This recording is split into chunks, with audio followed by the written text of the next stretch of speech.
Muy buenos días, hermanos. Sea la paz y gracia del Señor con nosotros, su Santo Espíritu a través del Pastor Abiud, quien va a estar hoy con nosotros, dándonos algo sumamente valioso, viendo cómo Jesús reflejó la humanidad nuestra a su Padre y fue propicio para justificarnos en la cruz. Permítame orar. Padre del cielo, te doy gracias por este nuevo día, por esta nueva oportunidad, por conocer más de ti, por saber más de ti, por enamorarme más de ti, Señor. Que todos en nuestro corazón veamos el fuego de tu Espíritu, sintamos ese fuego, sintamos la revelación que tú quieres darnos el día de hoy. Padre, utiliza al pastor Abiud como nuestro instructor, como nuestro guía, como nuestro sacerdote el día de hoy. Padre del cielo, te pido una bendición especial para todos quienes estamos y quienes nos iremos conectando. Igualmente para aquellos que por A o B circunstancia no pueden asistir, pero que a través del video y las preguntas pueden ser justificadas sus faltas. Papito amado, te doy las gracias nuevamente por ese sacrificio que hizo nuestro Señor Jesucristo y por el cual somos restaurados, somos reivindicados del pecado y hemos alcanzado la salvación a través de que todos nuestros labios pronuncien que es el Señor y Salvador de nuestras vidas. Papito amado, permite que tu Santo Espíritu fluya en nosotros para practicar, no solo escuchar, sino practicar las enseñanzas de tu Hijo Jesucristo, en el nombre de, que es sobre todo nombre, nuestro Señor. Amén y amén. El pastor es Abiud Fonseca Ariza, peruano, radicado desde hace mucho tiempo en Ecuador, gracias a Dios. Profesor de Teología y Antiguo Testamento en Semisud y en otras instituciones teológicas.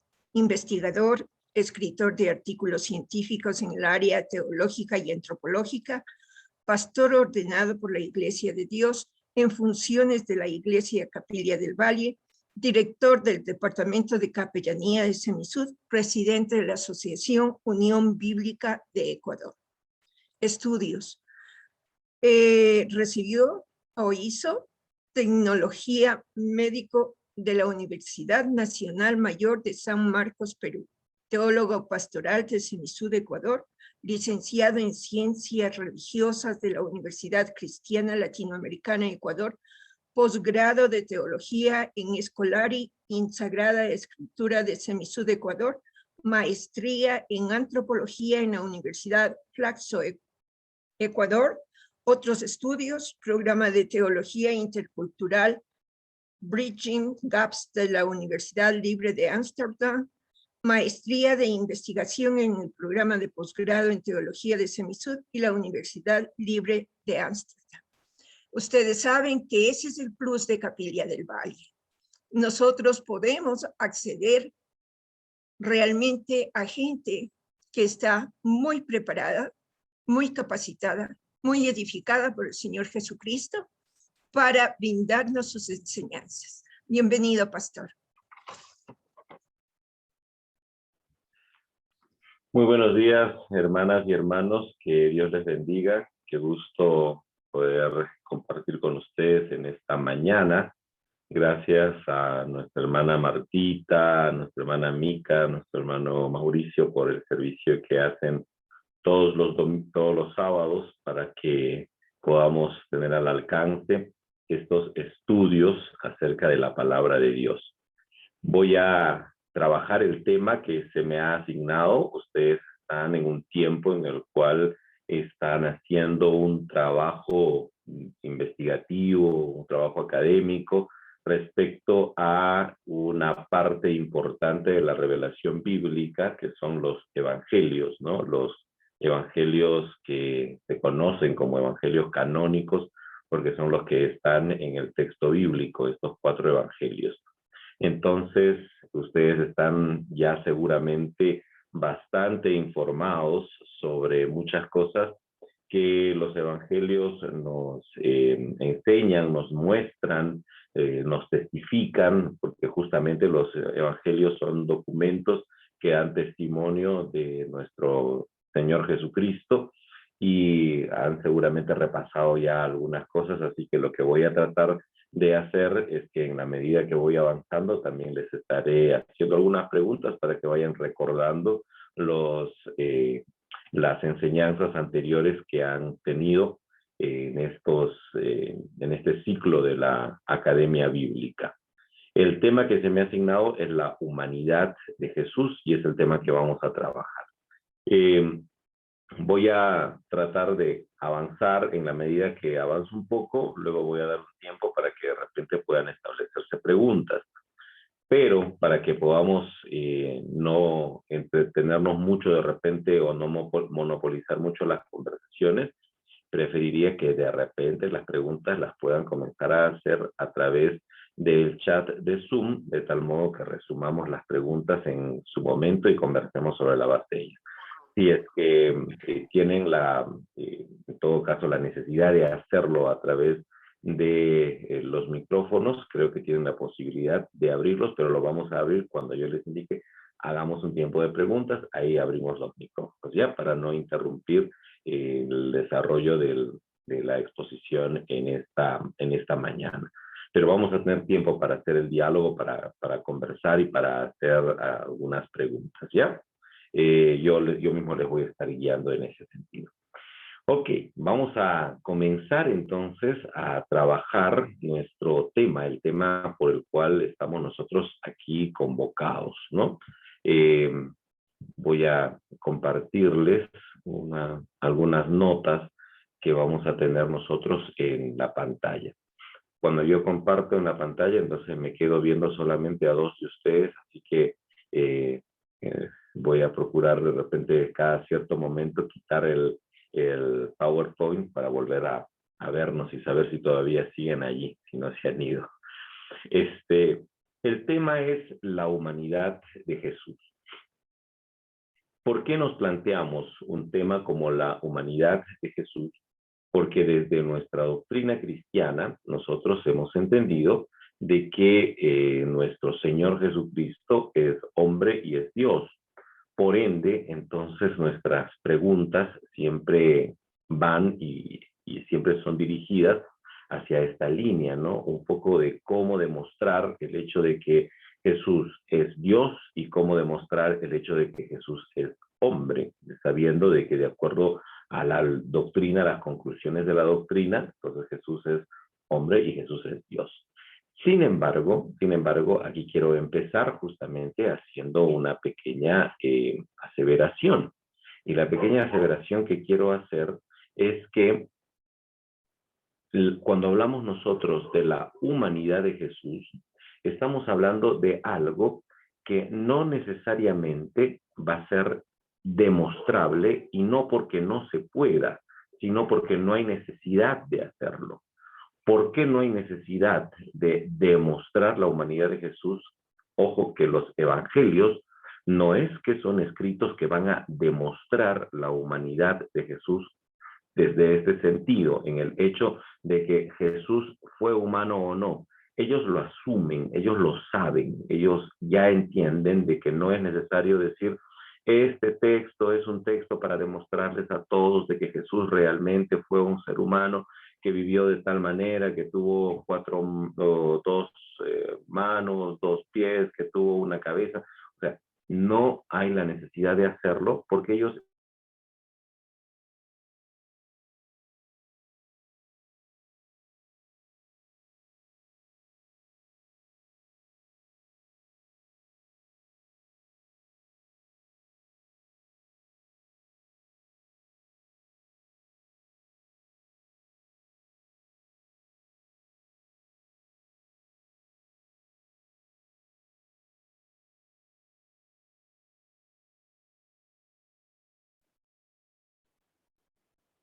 Ok.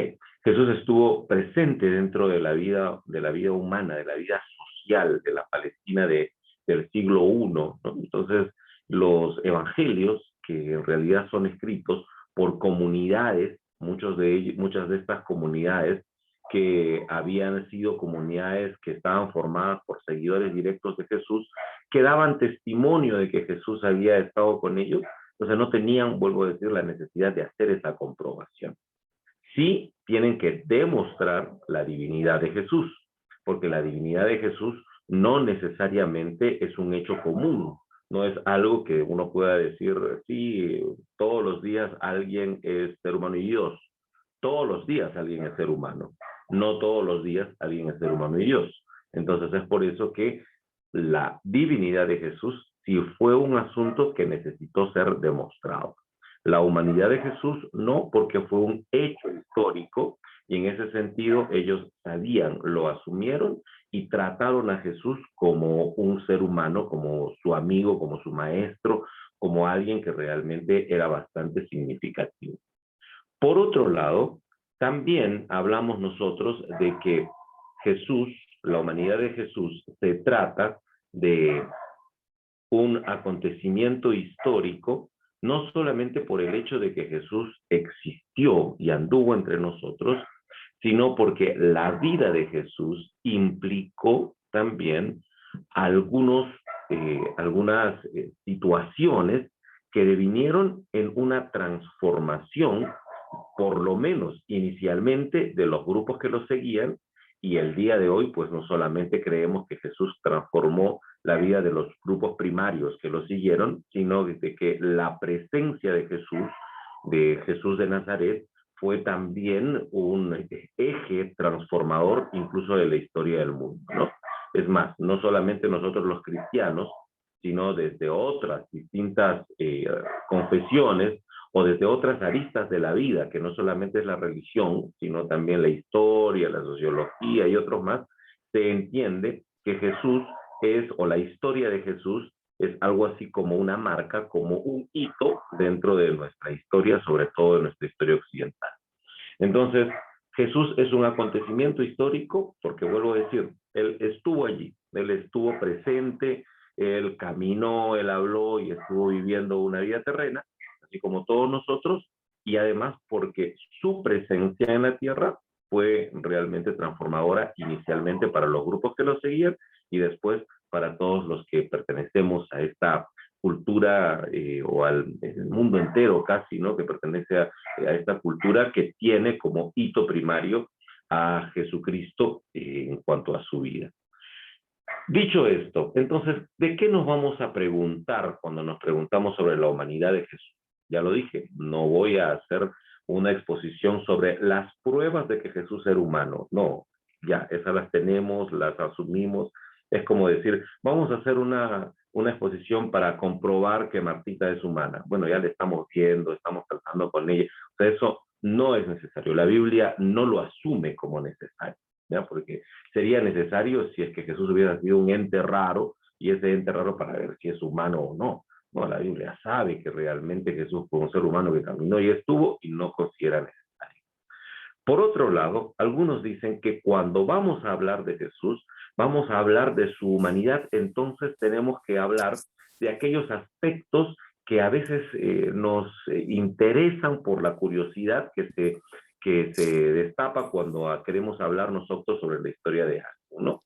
O sea, hablemos de Jesús, hablemos de qué comía, hablemos, no sé, cuánto calzaba, qué tipo de zapatos usaba, qué tipo de ropa se vestía, o hablemos sobre cuáles eran las ciudades que frecuentaba. Jesús tomaba vacaciones o no tomaba vacaciones, se enfermó alguna vez o no. Mira, esas cuestiones no necesariamente son las fundantes de la humanidad de alguien. Esas cuestiones más bien están dentro de lo que nosotros podríamos llamar las cuestiones cotidianas, simples, sencillas. A veces esas cuestiones se convierten en una especie solo de recuento frívolo de la vida de alguien, ¿no? O sea, cuando nos pica la curiosidad por saber la vida de otros, Entonces lo que hacemos es comenzamos a preguntarnos por esos detallitos que no necesariamente son detalles fundantes de la vida, sino son detalles que simplemente nos ayudan a aplacar un poco nuestra sed de curiosidad. Entonces, cuando hablamos de la humanidad de Jesús, no vamos a hacer eso. O sea que hoy día, lamentablemente, no vamos a entrar a esos detallitos de saber de qué comía, cómo andaba, cómo se peinaba, si era alto, si era chato, si era gordo, si era negrito, si era blanquito, si tenía ojitos blancos. No, de eso no vamos a hablar. Por varias razones. Número uno, porque los principales testimonios de Jesucristo, que son los evangelios, no les interesa ese recuento frívolo. No, los evangelios no son un texto que nos hace un recuento frívolo de un Jesús de Nazaret. No. En segundo lugar, porque esas marcas que les estoy diciendo no son los que realmente expresan la humanidad de una persona. No son detalles más bien estéticos, son detalles a veces superfluos, pero que no necesariamente pueden entrar a describir lo que significaría la humanidad de una persona. La humanidad de una persona está en su capacidad de trascender en la historia concomitante, en la historia inmediata. Es la capacidad de mostrar que realmente su presencia es una presencia significativa. O sea, vuelvo a decir, cuando hablemos hablemos sobre la humanidad de Martita. Ok, hablemos sobre cuánto medía Martita, cómo era su cabello, no es un poco de sus aspectos físicos nada más. Pero la humanidad de Martita tendríamos que hablar nosotros inicialmente diciendo Martita era una excelente líder en Capilla del Valle, porque es lo que hemos conocido y es el aporte histórico que ella está haciendo en su presencia aquí en medio de nosotros, ¿no? Y además de eso, a Martita es una excelente persona, es una excelente amiga. Martita era una mujer visionaria. Bueno, esas cosas son las que marcan justamente su presencia histórica aquí. No si es que usaba camisa azul y eso son detalles, ¿ok? Dicho esto, entonces, cuando hablamos de la humanidad de Jesús, los investigadores van a decir, entonces tenemos que estudiar algo que se llama el Jesús histórico, ¿no? Entonces, lo que tenemos que estudiar es al Jesús histórico. ¿Qué es el Jesús histórico? La presencia humana de Jesús que pudo transformar o incidir la realidad inmediata e incluso a la realidad nuestra. O sea, ¿cuáles fueron los aspectos de su vida humana?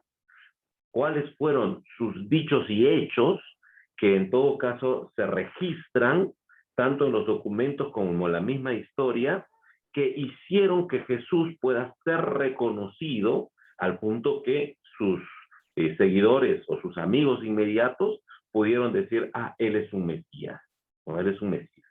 O sea, ¿cuáles fueron los aspectos de su vida humana que trascendieron de manera tal que les importó mucho a aquellos que estaban a su lado, de tal modo que en su humanidad, porque esto de que Jesús era el Mesías, no fue solamente el reconocimiento de su divinidad, partió del reconocimiento de su humanidad entregada, de su humanidad que había estado puesta al servicio de aquellos que estaban a su alrededor. Entonces, ¿cuáles son los aspectos de su humanidad que sirvieron para que la gente pueda reconocer y decir, él es el gran maestro, ¿no? Entonces, esas son las cosas que vamos a nosotros a estudiar cuando hablemos de la humanidad de Jesús. Cuando hablemos de la humanidad de Jesús, tenemos en principio, si es que estamos hablando de un Jesús histórico, es ubicarlo en un lugar histórico donde él desarrolló su vida, donde él desplegó sus acciones. Eso es lo primero que vamos a preguntarnos. Vamos a preguntarnos cuáles fueron esas actividades importantes en la vida de Jesús que impactaron en la gente de su alrededor. ¿Qué hacía Jesús? Cuando preguntamos qué hacía Jesús, no nos vamos a preguntar por sus pasatiempos, sino nos vamos a preguntar por las actividades humanas de Jesús que trascendieron, que hicieron historia, que le dieron a él un valor significativo. Vamos a preguntarnos también cuál fue su propósito central dentro de sus actividades humanas, cuál fue el propósito central de este Jesús humano registrado en los escritos que nosotros estamos repasando. Y también vamos a estudiar algo que es importante y es por qué le decían profeta, ¿no? Y por qué en todo caso él mismo se asumía como profeta. Entonces, estas 4 preguntas nos vamos a hacer el día de hoy. Esta quinta, que es su muerte, que forma parte también de su humanidad, porque Jesús muere siendo humano. Entonces, eso no vamos a trabajar nosotros el día de hoy, porque creo que ya ha habido alguna clase que han trabajado esto, o seguramente lo van a hacer, o es algo que nos va a ocupar demasiado tiempo y no podemos abordarlo en una clase que ya se está acabando, que es una clase que ya estamos avanzando, ¿ok? Entonces, vamos a hacernos estas 4 preguntas. El Jesús histórico, el Jesús humano, ¿dónde estuvo? ¿Cuál fue su contexto? ¿Cuáles fueron sus actividades? ¿Cuál fue su mensaje central? ¿Y cuál fue la acción por la cual le reconocieron? Aquella acción por la cual la gente dijo, este es alguien, es un ser humano distinto. Una de las primeras cosas que quisiera que nosotros anotemos es que cuando hablamos de la humanidad de Jesús, no estamos hablando de cómo Jesús fue un ser humano perfecto que acumulaba todas las características de la perfección humana. No, ¿por qué? Porque Jesucristo no vino para eso. Jesucristo no vino a demostrar cuán perfecto era. Al revés, Jesucristo, como dice Filipenses y dicen los textos también, Jesucristo vino más bien a entregar su humanidad, a sacar su humanidad. Es por eso que desde los estudios teológicos se dice que Jesús no fue un hombre para sí mismo, para la construcción de su ego, para la construcción de aquello que para nosotros a veces nos hace ser humanos, ¿no? Sino que Jesucristo fue un hombre para los demás. Fue hombre que fue entregándose, sacando de sí mismo para entregarlo a los demás. ¿Ya? Eso es algo importante que tenemos nosotros que resaltar. Es por eso que les estoy diciendo de que no vamos a hablar sobre todas estas dimensiones que hacen de Jesús un hombre a imaginar. No, Jesús no quería que nosotros exaltemos su ego, entre comillas, para decir, wow, él es un hombre maravilloso. Lo que él quería más bien es que entendamos de que él era un hombre que se daba a sí mismo, que incluso su vida importaba menos que la de los demás. Entonces es por eso que cuando se entregó su humanidad a favor de los demás, ¿ya? Entonces, teniendo eso en mente, vamos a repasar algunas cosas. Para hablar del Jesús histórico, para hablar del Jesús humano, del Jesús que vivió entre nosotros, que dejó una huella significativa, tenemos que remitirnos a algunas fuentes. Perdón, tengo que tener esto acá. Tenemos que remitirnos a algunas fuentes. ¿Cuáles son las fuentes principales a las cuales nosotros tenemos que remitirnos? Pues ya hemos visto, los evangelios canónicos. Se llaman evangelios canónicos, no les voy a hacer esta pregunta, pero seguramente ustedes lo saben, se llaman evangelios canónicos porque son los evangelios que fueron considerados en el canon bíblico. ¿Cuáles son ellos? Son 4, ¿no? Mateo, Marcos, Lucas y Juan. Bien. Exacto, están divididos en evangelios sinópticos y en el cuarto evangelio. ¿Quién me puede decir qué significa evangelios sinópticos? Los evangelios sinópticos son los evangelios que están relacionados entre ellos y son solamente Mateo, Marcos y Lucas. Se relacionan en la historia de Jesús. Cuentan la historia de Jesús y porque ellos lo vieron. Juan no lo vio. Muchas gracias, Sole. No, Sole era, si no me equivoco, ¿no? Entonces, muchas gracias. Sí, así es. Los evangelios sinópticos se llaman sinópticos porque tienen un contenido interrelacionado, ¿no? Un contenido interrelacionado, un contenido que se puede de alguna manera, que se puede comparar, ¿no? En estos, porque proceden también de fuentes que son casi similares, ¿no? De fuentes anteriores. Recuerden ustedes que los evangelios no son escritos que se hicieron cuando Jesús estaba vivo. Los evangelios son escritos que se hacen casi unos 40 años después de que Jesús ha muerto y se ha ido, ¿no? Entonces, los evangelios proceden de fuentes. Mateo, Marcos y Lucas tienen fuentes comunes y es por eso que se llaman evangelios sinópticos. Cuando hablo de fuentes, o sea, tienen lugares de investigación, documentos previos que eran comunes. El cuarto evangelio, el evangelio de Juan, es un evangelio que tiene más bien fuentes distintas, ¿no? Otras fuentes informativas. Es por eso que se distancia un poco en el contenido. Entonces, para hablar de la humanidad de Jesús, claro que las principales fuentes a las cuales tenemos que recurrir tienen que ser los evangelios. ¿Por qué? Porque estos evangelios que se llaman canónicos fueron escritos en el siglo I, que es el siglo donde vivió Jesús. Entonces, son los que de manera más cercana están intentando contarnos algunas cosas de Jesús, ¿ya?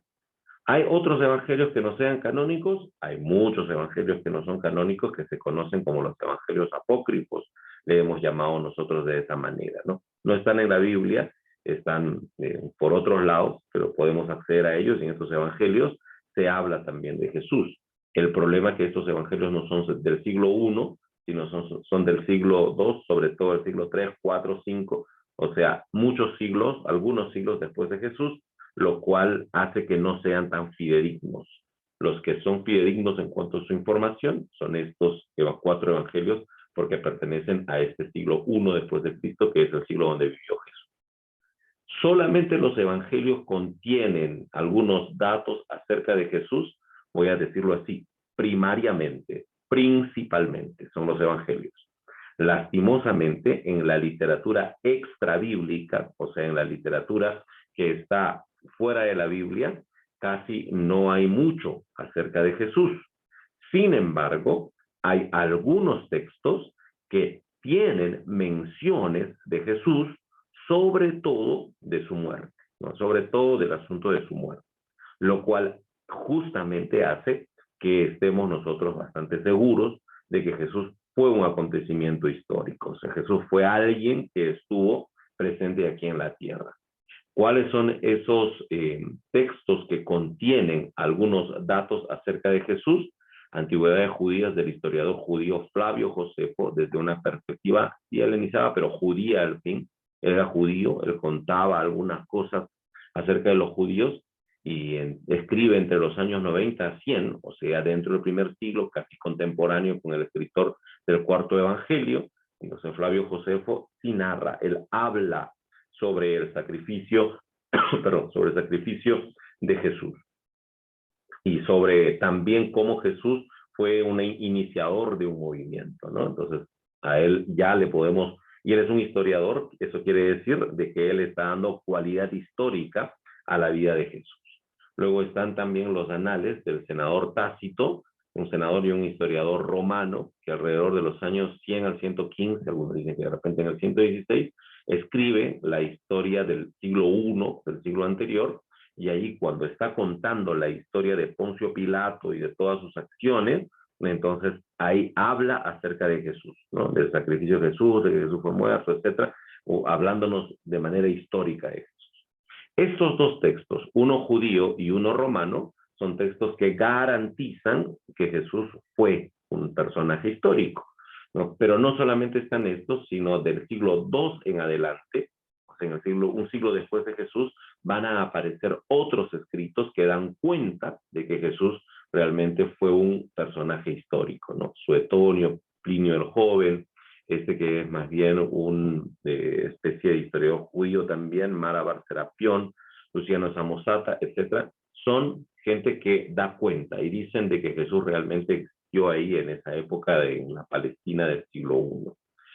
Otras de las fuentes que son fuentes contemporáneas son los hallazgos de estas ciencias, de estas disciplinas, la arqueología y la socioantropología.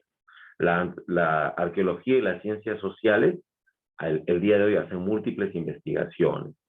¿Para qué? Para que puedan encontrar qué pasaba en la Palestina del siglo I.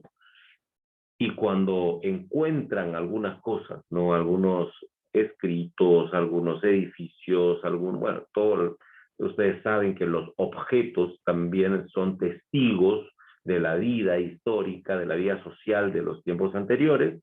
Entonces, a través del hallazgo de objetos, se puede también dar cuenta de cómo vivían en el siglo I, y no solamente cómo vivían en el siglo I en la Palestina de Jesús, sino que también pueden dar cierta información de cómo Jesús pudo haber vivido. Entonces, estas tres son las fuentes que nos informan acerca de la humanidad de Jesús. Los evangelios canónicos, las fuentes históricas y los hallazgos de los objetos que se hace de manera contemporánea, ¿no? Todos los años van encontrándose algunas cosas nuevas que se pueden aplicar a justamente esta búsqueda de lo que se llama la búsqueda del Jesús histórico. ¿Ya? Hasta ahí. ¿Algún comentario? ¿Alguna pregunta?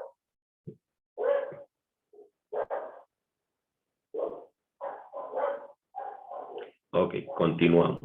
Entonces, decía, de rato tengo que verles para saber si no se han ido. Yo tengo la bendición de que cada vez que comienzo a dar una clase o algo así, hay unos alumnitos que se despiertan y comienzan a participar, que son los que viven aquí a mi alrededor. Unos perritos que de repente van a hacer bulla. Así que tengan paciencia, voy a tratar de hablar bien fuerte para que no nos interrumpa ese ruido, ¿ya? Pobrecitos, ellos también se despiertan y seguramente quieren algo. Hablemos entonces, en principio, de el contexto, ¿ya? De dónde Jesús, cuál fue la situación geográfica, la situación sociopolítica donde Jesús se desenvolvió, donde Jesús estuvo, ¿ya?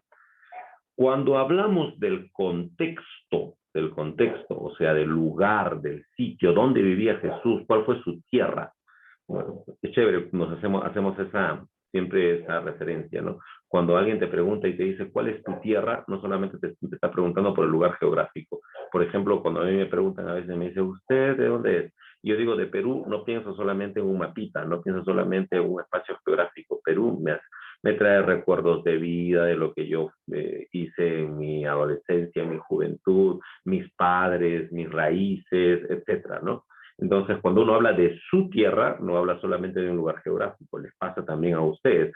Cuando yo les pregunto, ¿y usted de dónde es? Yo soy de la costa, pastor. Y cuando dicen de la costa, de Manta, por ejemplo, no es solamente una provincia, sino es toda, o no solamente es una ciudad, sino es toda una historia, un bagaje, un recuerdo, etcétera, ¿no? Entonces, de eso hablamos cuando hablamos de contexto, ¿no? De toda una serie de entramados que sirvieron como espacio, como lugar vital donde Jesús se desarrolló.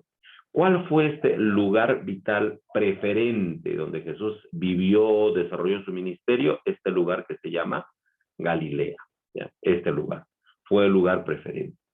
Ahora, Jesús también fue a Jerusalén. Aquí está Jerusalén, que está en Judea. Pero de acuerdo a los evangelios, la llegada de Jesús a Jerusalén, por lo menos de acuerdo a los sinópticos, la llegada de Jesús a Jerusalén fue única y se dio para que él pueda morir. O sea, llegó a Jerusalén y murió. El resto del tiempo estuvo en Galilea. Según el Evangelio de Juan, llegó hasta 3 veces a Jerusalén. Fue creo que en la tercera o cuarta vez que ahí lo mataron. Pero Jesús, por lo general, hizo todo aquí en esta zona, en esta región que se llama Galilea. Esta región que se llama Galilea no era una región importante, ¿eh? La región importante en aquel tiempo es Judea. En Judea viven la gente de mucho poder, de mucho dinero, los que están de alguna manera favorecidos también por el imperio romano y que pueden de alguna manera también desplegar su poder sobre toda esta zona palestina. Jesús vivió en Galilea, que era una zona que estaba muy puesta en sospecha. Estaba muy puesta en sospecha, ¿por qué? Porque los mismos judíos, estos que vivían acá en Judea, creían que Galilea era un sitio impuro. ¿Por qué era un sitio impuro? Porque el mismo nombre que se le daba a Galilea daba a entender eso, ¿no? Cuando leen ustedes Isaías 9:1, dice que Galilea significa Galilea de los gentiles o Galilea de las gentes. Eso no es nada privilegiado para un lugar, no es una forma de referirse privilegiada para un determinado lugar en aquel entonces. Porque los judíos le llamaban así la Galilea de las gentes o la Galilea de los gentiles, porque creían que este espacio era un espacio que estaba poblado por algunos judíos, pero sobre todo por judíos que se habían mezclado con los gentiles. ¿Quiénes son los gentiles? Los gentiles son los paganos, los extranjeros, los que no son de la raíz judía. Entonces, los judíos siempre creían que los galileos eran realmente gente mezclada, ¿no? Gente que no guardaba la pureza étnica. ¿Y por qué era importante guardar la pureza étnica en aquel entonces?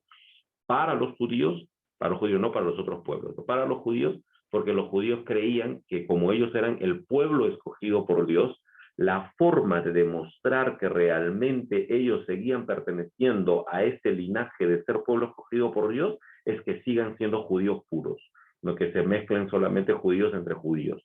Si se mezclaban con otros pueblos es que ya estaban participando de una especie de contaminación o de impureza. Entonces ellos creían eso. Es por eso que miraban con desprecio Galilea. Galilea no es un nombre así como tal. Galilea significa distrito o lugar. O sea que Galilea era algo así como el lugar de los gentiles, el lugar, el distrito o la provincia de los impuros, una cosa así.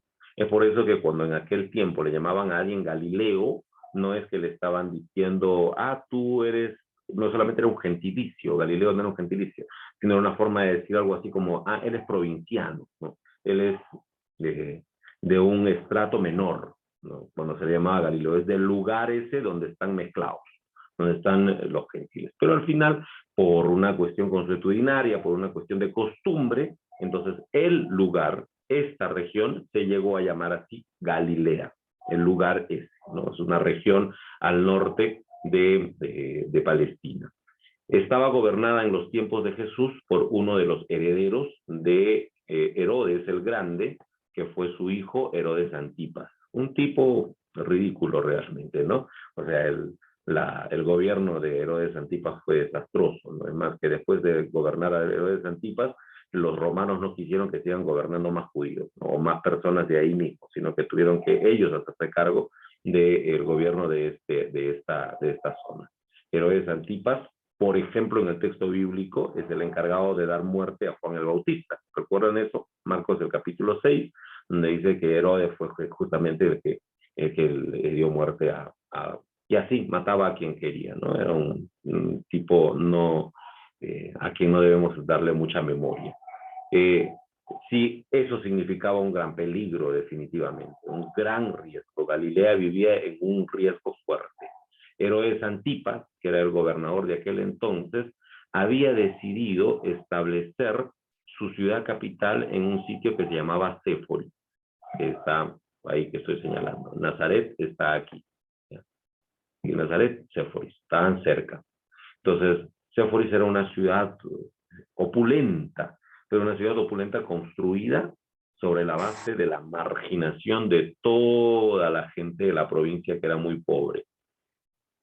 Perdón, imagínense, la gente pobre de esta provincia, que era pobre realmente, lo único que tenían era la pesca, tenían que pagar impuestos a los romanos, tenían que pagar impuestos a los de Jerusalén por asuntos del templo, y tenían que pagar impuestos para la construcción de Séforis, la ciudad que reconstruyó Herodes Antipas para mostrar allí su egolatría, ¿no? Entonces, terrible realmente tener que pagar impuestos de la pobreza, desde su pobreza, pagar impuestos para el sostenimiento de las hegemonías, para el sostenimiento de los que no hacen nada, ¿no? Los gobernadores, los reyes de aquel entonces, no sé si aquel entonces solamente.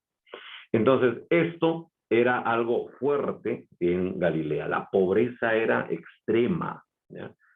Nazaret, de donde provenía Jesús, era una aldea poco poblada, no había mucha gente, quizás habría de repente algunas 50 personas o algo así. Muy insignificante esta aldea, la aldea Nazaret, ¿no? El día de hoy algunos todavía siguen dudando si realmente era un sitio o más bien fue una forma de demostrar de que Jesús provenía de un espacio insignificante de la vida, ¿no? Porque Jesús no provenía de Judea, sino Jesús estaba y vivió todo su tiempo aquí en Galilea. La ciudad medio importante que le sirvió a Jesús como centro de acción fue Capernaum. Capernaum está aquí al lado del Mar de Galilea. Fíjense que está el Mar de Galilea, que es un lago que había en esta zona. Capernaum quedaba allí y hoy era una de los sitios que Jesús preferentemente utilizaba para que a partir de ahí pueda dirigirse al resto de Galilea a cumplir su misión. En Galilea habían dos ciudades grandes, la ciudad de Séforis, que les dije que era la capital, la que construyó Herodes Antipas, y más adelante, a partir del año 20 más o menos, o sea, cuando Jesús tendría más o menos justamente unos 20 años o algo así, este señor, Herodes Antipas, este innombrable, decidió construirle una ciudad al emperador, a Tiberio. Y para eso lo que hizo fue justamente tomar un sector del lago, expropiar el lago y hacer una construcción fenomenal para congraciarse con el emperador Tiberio de aquel entonces. Al punto que el lago dejó de ser el lago de Galilea para convertirse en el lago de Tiberia. Juan el capítulo 6, fíjense ahí, ¿no? Cuando dice Juan el capítulo 6, había el mar de Galilea, pero que ya no se llamaba el mar de Galilea, sino que se llamaba el mar de Tiberia. ¿Por qué? Porque entre Herodes Antipas y Tiberio, lo que hicieron fue expropiar esta zona para regalársela, para congraciarse con el emperador romano y de ese modo tener mayor control, mayor opresión sobre toda esta zona, la zona de Galilea. Es interesante porque en el texto bíblico nunca se menciona a Séforis y a Tiberia se lo menciona así muy de pasadita. ¿Por qué no se mencionan a estas dos grandes ciudades en el texto bíblico? Porque el texto bíblico fue escrito justamente para visibilizar la vida de Jesús, y la vida de Jesús no fue una vida de opulencia, no fue una vida que participaba de las grandes corrupciones que habían en aquel entonces. Y Séforis y Tiberia son los símbolos de la corrupción humana en su máxima expresión, ¿ya? Porque eran eso, los símbolos del poder, de la injusticia, de este lujo desmesurado, etcétera, ¿no? Que era hecho o establecido sobre la base del sacrificio de los más pobres, ¿ya? Lo demás, o sea, todas las demás ciudades vivían en la pobreza. La actividad principal que había para el sostenimiento de esta gente era la pesca en este lago que se llamaba el lago de Galilea. Entonces, allí esa era la actividad principal. Y cuando Tiberio establece su ciudad al lado de este lago y también lo expropia, entonces los pobres ya no tenían ni siquiera la facilidad de poder ir a sacar peces de este lago, ¿ya? Jesús no era pescador porque su ciudad, su pueblo, Nazaret, no estaba al lado del mar, sino estaba más bien al lado de Séforis, ¿no? ¿Se fijan? Si se fijan en estos trazos que estoy haciendo, ¿no? Entonces no estaba al lado del mar, sino estaba al lado de Séforis. Entonces Nazaret más bien dependía de Séforis, y no era una ciudad pesquera. ¿Qué era Jesús? Dicen los evangelios de que él era carpintero. Vamos a ver ahora eso. ¿Por qué le llaman Jesús Nazareno? Jesús Nazareno. ¿Ya? Hay muchas citas bíblicas que lo llaman Jesús Nazareno. Los evangelios conocen mucho sobre la muerte de Jesús, conocen algo sobre la vida de Jesús y conocen casi nada de la juventud y la niñez de Jesús. Por ende, no van a hablar mucho sobre la juventud y la niñez de Jesús, salvo Mateo y Lucas, que hacen algunos relatos de su nacimiento. Los otros evangelios y también los escritos del Nuevo Testamento, del apóstol Pablo y otros más, no saben nada de eso y no se van a inventar y no van a decir nada. Es por eso que evangelios como Marcos o como Juan identifican a Jesús con un gentilicio, o sea, con una forma de denotar que él procedía, que él había nacido en un espacio que se llamaba Nazaret. Lo llaman Nazareno, ¿no? Marcos, por ejemplo, inmediatamente dice, Jesús es Nazareno. ¿Dónde está Jesús Nazareno? ¿Por qué vienes Jesús Nazareno? ¿Qué haces Jesús Nazareno? Todos estos textos son textos que garantizan lo que Marcos está planteando, ¿no? Para Marcos, Jesús procedía de Galilea. Entonces, si ustedes podrían decirle, pero Marcos, Jesús nació en Belén. Ah, bueno, yo no sé, yo no me he enterado de eso. Yo sé que todo el mundo dice que es nazareno y todo el mundo lo trata como nazareno. O sea, más o menos para decir, Martita, y me refiero a Martita porque es la que tengo aquí en la pantalla, si tuviera otras personas, Martita quiteña, ¿no? Pero no, Martita, ¿tú eres de Quito? ¿De dónde eres? Quiteña, ¿no? Pero de repente, si ella fuera de otro lado, diría, pero de repente, más bien, Martita no nació en Quito, sino nació en Machachi, qué sé yo. Ah, bueno, yo no sé. Lo que sé es que ella es quiteña, es por eso que yo le digo Martita quiteña. ¿Ya? Esto de Jesús Nazareno es una forma de, en aquel entonces los gentilicios no se utilizaban para decir dónde has vivido, sino se utilizaban para decir dónde has nacido.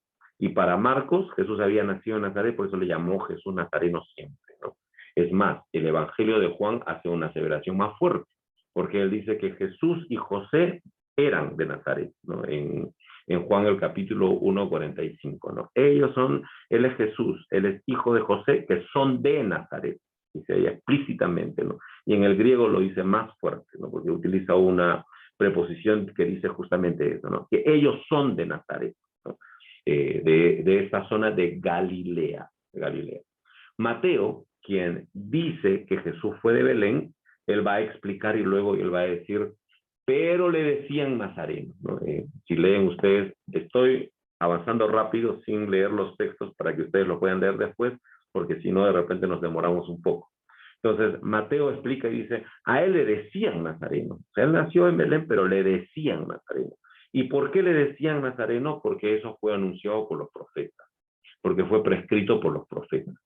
El problema está que cuando uno le pregunta a Mateo y le dice, oye, ¿y qué profeta fue el que dijo?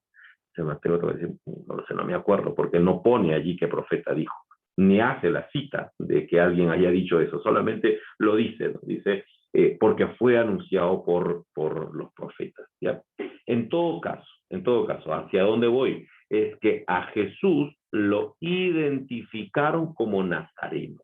¿Qué quiere decir esto? Que a Jesús lo identificaron como alguien de esta zona provinciana, de esta zona media impura, porque era una zona donde vivía gente, judíos y gentiles, de esta zona empobrecida, y en esta zona empobrecida ni siquiera de una ciudad importante, sino de un pueblo insignificante. Así lo identificaron. Es por eso que luego van a hacerse la pregunta de qué cosa de bueno puede salir. Puede salir de Nazaret. O sea, ¿qué de bueno puede salir de Nazaret? Dice Juan el capítulo 1, el verso 46. ¿Qué significaba entonces llamarlo nazareno? Llamarlo nazareno implicaba entender que la vida de Jesús era una vida que se había instalado en la precariedad.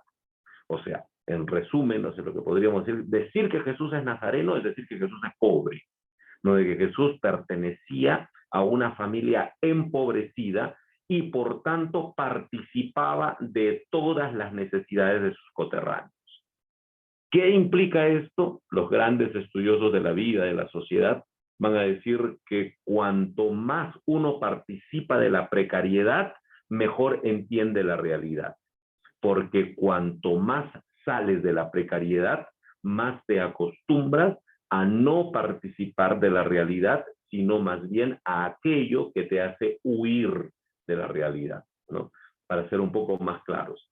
Es interesante. Nosotros participamos más del mundo duro, del mundo moviente cuando caminamos. Cuando ya no caminamos, comenzamos nosotros más bien a acondicionar nuestro cuerpo a que alguien nos transporte. De tal modo que cuando ya no nos transportamos caminando, sino nos transportamos solo en auto y en otras cosas, pues nuestra humanidad misma va perdiendo su naturalidad. Y vamos engordando, vamos haciendo un montón de cosas. ¿Por qué? Porque ya no estamos participando de la realidad misma. Así es la vida nuestra. Nosotros cada vez queremos acostumbrarnos menos a estar en contacto con la realidad, ¿no? Entonces, las personas que más tienen, más se alejan de la realidad, ¿no? Al punto que el día de hoy, por ejemplo, ha aparecido esta cosa que se llama el metaverso, que nos quiere sacar completamente de la realidad, donde uno invierte mucho para vivir solamente una cuestión virtual, ¿no? Sacada, alejada de la realidad. Bueno, entonces, ¿Quiénes son los que participan más de la realidad misma? Los que no tienen cómo adaptarse o cómo salir de ella, los que no tienen cómo resolver, por ejemplo, el frío, los que no tienen cómo resolver el hambre, los que no tienen cómo resolver esas situaciones, son los que participan de la precariedad misma. Jesucristo lo hizo, y es por eso que cuando le llamaban Nazareno, estaban diciendo Jesús participó de las necesidades más profundas del ser humano. ¿Por qué? Porque él vivió en un ámbito que era un ámbito extremadamente empobrecido. Decían que Jesús era carpintero. Carpintero en el griego de Marcos, el capítulo 6, que es cuando dice esto, Marcos capítulo 6, verso 3, si no me equivoco. Entonces, que dicen que Jesús era carpintero porque su padre era carpintero, pero utilizan una palabra que se llama tectón. ¿Qué significa la palabra tectón? No significa ebanista, carpintero, que tiene un taller para hacer muebles, sino significa más bien constructor, alguien que participaba de la construcción. ¿Qué era participar de la construcción? Era ir a cavar las piedras para que los ricos tengan casas en Séforis. A eso se les llamaba tectón. Séforis, la ciudad esta que estaba haciendo Herodes Antipas. Jesús entonces probablemente participó en su vida temprana de la reconstrucción de esta gran ciudad hecha por Herodes Antipas, que se llamaba Séforis, en el año 4 en adelante, ¿no? Entonces Jesús probablemente por eso que le llamaron tectón o carpintero. Para que él era carpintero no significa que, como salen algunos, ¿no? De que José hacía cruces o de que José hacía muebles. Si realmente José haría muebles, ellos no tendrían que haber vivido en Nazaret, tendrían que haber estado en Judea, pero tendrían que haber sido un poquito más ricos, porque los carpinteros en aquel entonces, o sea, los carpinteros ebanistas, los que hacen muebles, era gente que tenía un poco más de recursos, ya no vivían en Galilea, sino que se habían trasladado a Judea. Los tectón, que vivían en Nazaret, que vivían en Galilea, eran las personas que se dedicaban a picar la piedra y a poner unas cosas de madera para la construcción de grandes casas, que no eran suyas, ¿no? Sino que eran las casas de los ricos. Entonces Jesús fue eso, ¿no? Eso fue el trabajo que él tuvo. Nazaret, entonces, esa Nazaret de donde Jesús proviene, es el símbolo de la insignificancia a la cual el ser humano puede ser expulsado, ¿no? O sea, lo insignificante de la vida. Es por eso que hay siempre esto que aparece en nuestros textos bíblicos, que de lo vil y menospreciado va a emerger algo, ¿no? Entonces, ¿por qué? Porque Jesucristo mismo participó de esa forma de vida humana. ¿Ok? Aquí creo que ya hay algunas preguntas, así que vamos a hacer.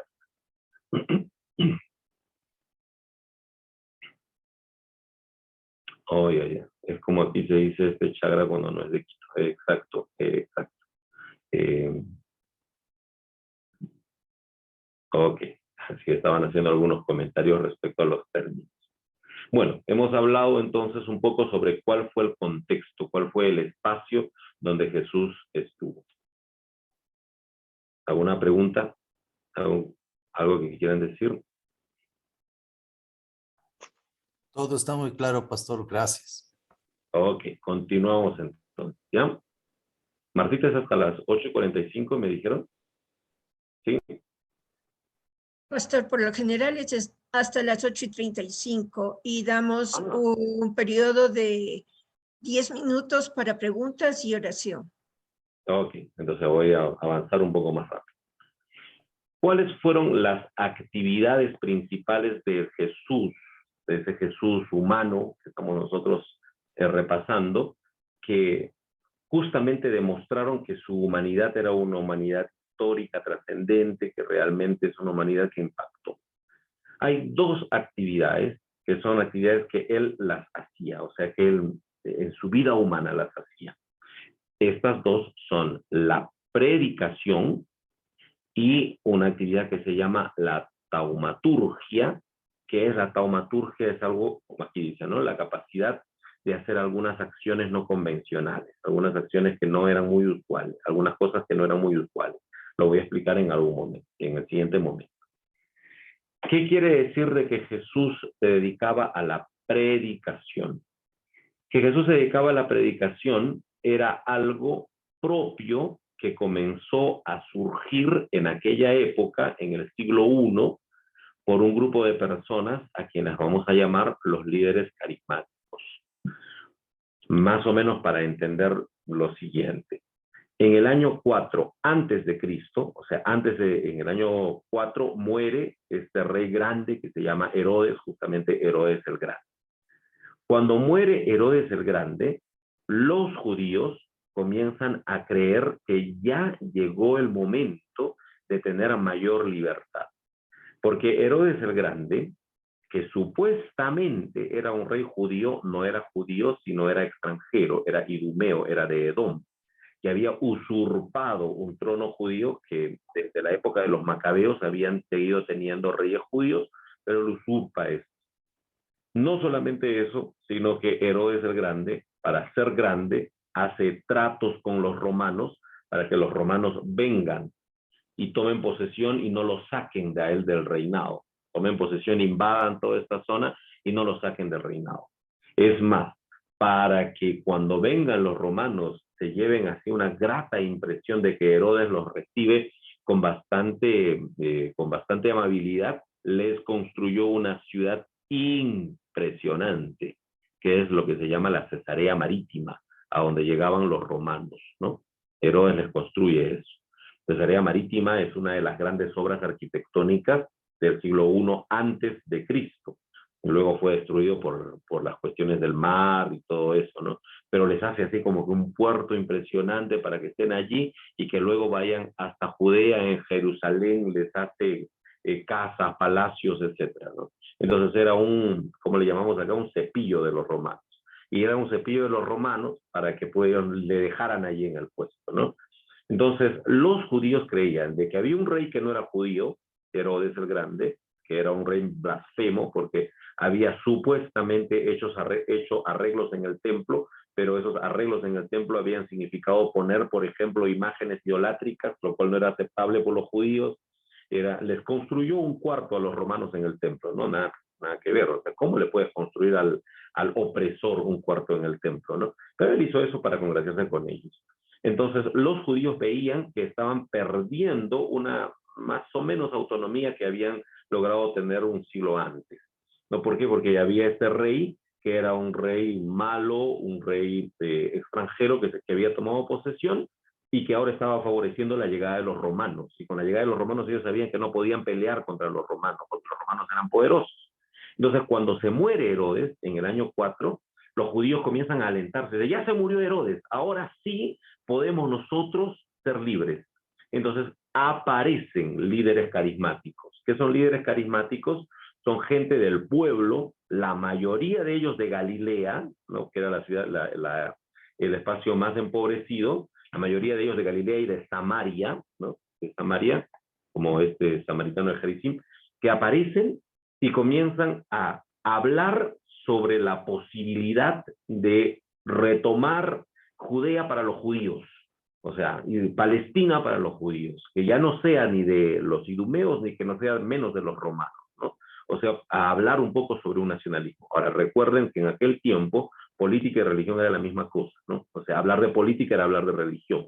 Entonces, estos líderes carismáticos eran líderes políticos religiosos que tenían como actividad principal la proclamación de aquello que habían asumido como mensaje central, como de propósito central. Entonces, estos líderes carismáticos optaron por eso, por proclamar a través de dichos y hechos la posibilidad de reinventar el mundo, porque el mundo, así como habían imaginado los judíos y los romanos, estaba hecho pedazos. Jesús fue uno de esos líderes carismáticos. Y voy a ser claro aquí, ¿no? Fue uno de esos líderes carismáticos. Por lo menos la historia data que en ese tiempo hubo hasta 11 o 12 líderes carismáticos que surgieron así como Jesús, que traían gente tras ellos y que en todo caso hacían algunas cuestiones bastante espectaculares, ¿no? Ahora, Hechos 5, si ustedes leen Hechos 5, van a encontrar que Gamaliel, un sabio, va a decir, dejen a los que siguen a Jesús, porque si lo que Jesús ha predicado es solamente una cuestión pasajera, le va a pasar como le pasó a Teudas, como le pasó a Judas, etcétera, que todo eso se acabó. Pero si lo de que Jesús está trayendo realmente es algo que viene de Dios, eso va a trascender. Entonces Jesús fue como estos 11 o 12 líderes carismáticos de aquel entonces, solamente que su acción sí trascendió y ya nosotros sabemos por qué, ¿no? Pero no quiere decir que Jesús fue el único que andaba en ese tiempo con una multitud tras sí, con apóstoles, pensando en cómo reinventar la sociedad, porque la sociedad estaba hecha a pedazos, ¿no? No, sino que hubo muchos más que estuvieron con él, que tomaban como tarea principal la predicación, ¿ya? ¿Qué predicaba Jesús? Predicaba el reino de Dios. Ahora, estos líderes carismáticos, ¿de dónde sacaron eso que tenían que predicar y cómo hacerlo? Pues ellos se copiaron un poco de otros líderes religiosos de aquel entonces, ya institucionalizados, que se llamaban los rabinos. Los rabinos predicaban y hablaban. Ese modelo toman estos líderes carismáticos y hacen casi lo mismo, solamente que estos líderes carismáticos no están en una sinagoga enseñando, no están en un espacio institucional, sino sobre todo están entre el pueblo, entre la gente, movilizando a la gente para que puedan alentar sus luchas, ¿no? Entonces, Jesús emulaba también a estos rabinos y hacía lo que los rabinos hacían para predicar. ¿Qué cosas hacían los rabinos? Hablaban en parábolas y en dichos. Jesús y los otros líderes carismáticos también hablaban en parábolas y en dichos, ¿no? El cúmulo, el testimonio de los dichos de Jesús está en un documento que le han llamado la fuente Q. Este documento, la fuente Q, es el documento que sirve de base para escribir los libros de Mateo y de Lucas. Es por eso que Mateo y Lucas contienen una gran sección de dichos de Jesús que no va a aparecer ni en Marcos ni en Juan. No, en Lucas, en Mateo y Lucas está en esta sección, que es el reporte de los dichos que Jesús hacía.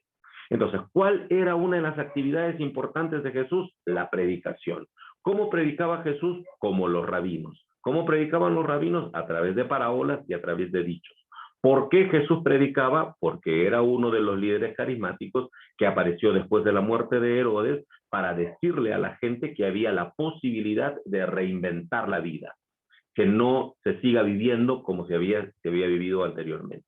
¿Y cómo se llama eso? Se llama el reino de Dios. El reino de Dios, que es la posibilidad de vivir distinto, ¿no? Lo que aparece en estos textos que estoy señalando aquí. Ahora, para que sea aceptado como líder carismático, para que la gente vaya, no solamente predicaba, sino que también hacía alguna otra cosa. ¿Y qué era otra cosa que hacía Jesús? Pues hacía algunas acciones que no eran convencionales. ¿Qué significa algunas acciones que no eran convencionales? Nosotros le llamamos milagros, ¿no? Nosotros le llamamos de esa manera. Pero voy a establecer una diferencia aquí. Por eso que le llamamos nosotros que la actividad que Jesús tenía se le llama así, la taumaturgia, ¿ya? Le han llamado de ese modo. Ojo, ¿no? Aquí sí tengamos también una cuestión, algunos dirán, pero esto de hacer milagros en realidad tiene que ver con la cualidad divina de Jesús. Pues diría, esperemos un momentito, ¿no? Porque esto de hacer milagros o de hacer cosas excepcionales no solamente está en el cristianismo, sino es algo que forma parte de la vida humana durante mucho tiempo, ¿no? O sea, uno escucha reportes de estas cosas en distintos lugares, de estas cosas que son así como que no convencionales. Entonces, si hacer cosas no convencionales, milagros, etcétera, es algo que pertenece a la divinidad, entonces tendríamos que decir también que los otros que hacen esto también son divinos, y eso no es cierto, ¿no? Nosotros creemos en un solo Dios. Entonces, esto de hacer algunas cuestiones no convencionales forma parte del desarrollo de las culturas, de los pueblos, etc. ¿Ya? Ahora, ¿por qué les decía yo? ¿Por qué les decía yo de que las señales o esto que llamamos nosotros milagros son cuestiones que quizás no fueron, en Jesús no podríamos llamarles solamente milagros? Es más, cuando ustedes leen el Evangelio de Juan ni siquiera le llama milagros, ni siquiera le llama sanidades, sino le va a llamar solamente señales. Le va a llamar señales. Por una cuestión básica. Lo que los evangelios relatan acerca de las acciones no convencionales de Jesús no es que eran acciones para que la gente pueda quedar diciendo, wow, este Jesús es maravilloso. No eran acciones que solamente eran sanidades, ¿no? O sea, Jesús no era un sanador como tal. Porque si Jesús fuera un sanador como tal, tendríamos nosotros que ver reportes de sanidades de múltiples enfermedades. Y Jesús no sana a nadie de la diabetes, Jesús no sana a nadie de gripe, Jesús no sana a nadie de Parálisis. como esas, ¿no? Lo que hace Jesús es Jesús siempre va a sanar. Hola, apague su micrófono, please. Jesús siempre va a sanar a aquellos que necesitan no solamente sanidad física, sino reivindicación. ¿Qué significa reivindicación? A aquellos que por su condición física han sido determinados como los que no pertenecen ya a la sociedad, sino que son desechables, sino que son no humanos, sino que son no ciudadanos, ¿no? O sea, en aquel entonces, cuando vemos nosotros las sanidades de Jesús, las sanidades de Jesús son hacia los leprosos. ¿Y quiénes eran los leprosos? Los leprosos eran los que habían sido expulsados de las ciudades, porque eran los malditos, los impuros. Jesús sana a los discapacitados, o sea, a los paralíticos, esta mujer encorvada, sí, al hombre de la mano rasgada, a toda la gente que tenía deformidad física, porque para los judíos tener una deformidad, no quiero usar esa palabra, pero lo estoy utilizando para entenderlo, porque en todo caso simplemente se trata de una condición, no de una deformidad, pero para ellos los discapacitados eran gente que en su cuerpo cargaba la maldición y es por eso que tenían que ser despreciados. Eran despreciados. Cuando ustedes leen Levítico 23, si mal no recuerdo, 20 o 23, uno de esos dos capítulos, van a decir, ninguno que esté magullado, que esté encorvado, etcétera, puede hacer algo a favor de Dios. ¿Por qué? Porque ellos son impuros. A ellos sana Jesús, ¿no? A los endemoniados y epilépticos que eran considerados en aquel entonces como aquellos que tenían que ser descartados de la sociedad y se murieran mucho mejor, porque ellos causaban una serie de malestar a la sociedad a su lado. A los impuros, como la mujer de flujo de sangre, etc. Entonces, a ellos sana Jesús, ¿no? Y ojo, cuando la gente comenzó a pensar de que Jesús era un sanador y un milagrero, que dice Juan el capítulo 6, versos 14 al 15, que él se fue, porque no habían entendido nada.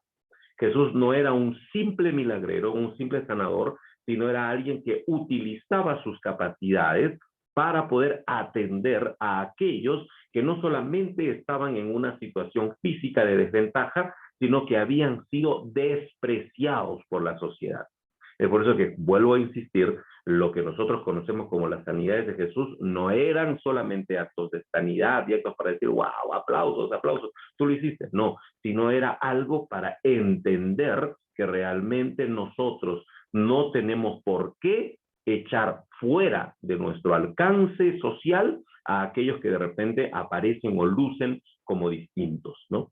No tenemos por qué. O sea, si alguien es leproso, no tenemos por qué echarlo fuera. Dice Marcos el capítulo 1, que se acercó un leproso y le dijo, Señor, pero si quieres, ayúdame. ¿Cómo no voy a querer? Dice, yo quiero, ven. Y le tocó y estuvo con él.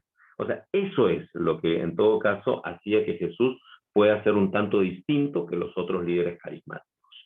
Ya, vamos a robarnos unos minutitos más para terminar. El mensaje central de Jesús, a ver, vamos a ver.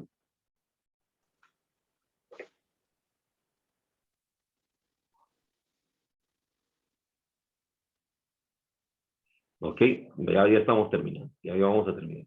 El mensaje central de Jesús fue el mensaje del reino de Dios. Aquí no voy a hacer mayor énfasis porque creo que ustedes han tenido una clase al respecto, si mal no recuerdo, ¿no? Sobre el reino de Dios. El reino de Dios fue el mensaje que Jesús trajo. ¿Qué cosa es el mensaje del reino de Dios? Ya lo dije. Para Jesús, el mensaje del reino de Dios era decir, la vida que estamos viviendo está mal y necesitamos nosotros reinventar la vida, hacer otra cosa, inaugurar una nueva posibilidad de vivir. El tiempo se ha cumplido y ya es hora de que llegue el reino de Dios. ¿Y qué es el reino de Dios? Es una nueva posibilidad de vivir más allá de lo que el mundo ha impuesto. El mundo había impuesto que la justicia era un asunto de retribución. Tú haces bien, mereces bien. Tú haces mal, mereces mal. Jesús dice, eso no funciona. Eso lo que hace es dividir a la gente entre buenos y malos, etc. No, yo creo que existe una justicia que es mucho mayor. La justicia de la misericordia. Darle a aquel que ni siquiera se merece. ¿no? Darle a aquel que ni siquiera se merece para que realmente nuestra vida sea una vida más equitativa y no una vida diferenciadora entre supuestos buenos y supuestos malos. Mateo 20 explica eso. Jesús dice, por ejemplo, la vida dice que si tú das algo, debes exigir mínimamente el agradecimiento, porque dar significa deuda. Eso está en nuestra mente hasta el día de hoy. Nosotros damos algo porque sabemos que de repente vamos a recibir algo. Es más, incluso uno de nuestros textos favoritos es el que siembra, eso va a cosechar. Por eso yo doy para que más adelante coseche. Entonces Jesús dice, si piensas de esa manera, estás pensando en una lógica, la lógica de la deuda. Y Jesús dice, la lógica de la deuda, lo único que ha traído es peleas y discriminaciones y todo lo demás. Yo creo en otra forma de vivir, dice Jesús, que no es la deuda, sino es el perdón. ¿Qué es el perdón? Es que yo te doy y olvídate. Simplemente te doy. Y yo te doy y no tienes que, o en todo caso, si nosotros hacemos algún tipo de transacción, no necesitas pagarme, ¿no? Sino que lo mejor es perdonar, no pensar de que hay algo que necesita ser pagado aún, ¿no? Y eso era terrible para esa época y para nosotros también el día de hoy. Imagínense, decirle a los bancos, Jesús ha dicho que no es la deuda, sino es el perdón. Así que perdonen todas las deudas de los bancos, a nosotros nos acribillan, ¿no? En todo caso, porque no está en esa lógica de vida. Jesús tenía esa lógica de vida rara y extraña. Aquí está esto que anuncia. Jesús creía que el ser humano no era un individuo, sino que el ser humano era una comunidad. Y es por eso que Jesús lo va a decir de manera explícita, ¿no? Si hay algo de ti que está haciendo caer a los demás, córtatelo incluso, ¿no? Sácatelo, porque no puedes tú tener algo tuyo que haga daño a los demás. ¿Por qué? Porque la vida es vida cuando nosotros entendemos nuestra relación con los demás. Si solamente creemos que es la exaltación del individuo, ya en todo caso estamos pecando en el orgullo, en la avaricia, en la codicia, en la egolatría, etcétera, ¿no? Entonces para Jesús eso era impensable, eso había generado todas las divisiones y discriminaciones propias de su época. Jesús creía que el ser humano no había venido aquí para ser grande, que el ser humano tenía que pensar más en ser siervo, en ser humilde. Solo así la vida sería más justa. Pero nosotros seguimos pensando a veces que de lo que se trata es quién es el más grande, ¿no? Jesús había entendido de que la vida no era, hay algunos que son puros y muchos que son impuros. Hay algunos que son los que pueden y otros los que no pueden. Hay algunos que son los que viven bien y otros no interesa si viven bien o no. Jesús decía, la exclusión no es la forma de vida del reino, sino la dignidad. El niño, la mujer, etcétera, los que han dicho de que no pueden, ellos son los que pueden y nos pueden enseñar más que los que creen que realmente pueden. Jesús entonces resumía todo en algo que decía, yo creo que lo que nos hace falta es amarnos, porque si nos amamos, echaríamos todo esto al tacho y nos quedaríamos con esta forma de vida. Esta forma de vida se llama el reino de Dios. Ok, nos faltó un punto más, pero me voy a quedar allí y pues estaremos en alguna otra ocasión hablando acerca de lo que podemos nosotros seguir diciendo de Jesús. Gracias. Gracias a usted, pastor. Siempre es una edificación.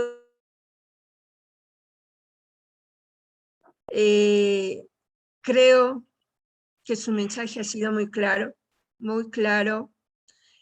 Y como dicen algunos de nuestros hermanos, siempre estamos recibiendo clases magistrales que no solo nos enseñan, sino que nos edifican.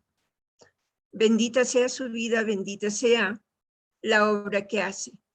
Que Dios lo tenga siempre en su presencia y con la compañía del Espíritu Santo. Gracias, pastor. Hermanos, muchísimas gracias por acompañarnos. La próxima semana es la última clase de Academia Bíblica de este año y desde ya les invitamos a que a partir del mes de febrero estaremos con nuestro nuevo año de Academia Bíblica, que espero llegue a cumplir con sus expectativas, con sus necesidades y con el propósito que el Señor tiene para nuestras vidas. Una semana esplendorosa, llena de la presencia del Espíritu Santo y con la bendición de nuestro Señor. Gracias por estar con nosotros. Muchas gracias a todos y que Dios les bendiga. Mi amor y mi aprecio y mi agradecimiento a Martita y a todos ustedes también. Nos vemos mañana en los servicios a las 8 y a las 10, ¿no? Gracias, Martita, y gracias a todos. Cuídense mucho. Bendiciones. Gracias, pastor. Bendiciones, pastor. Bendiciones. Bendiciones. Gracias, pastor. Gracias, Bendiciones, Martita. pastor. Bendiciones. Gracias. Oh, Dios, gracias, bendiciones. Gracias.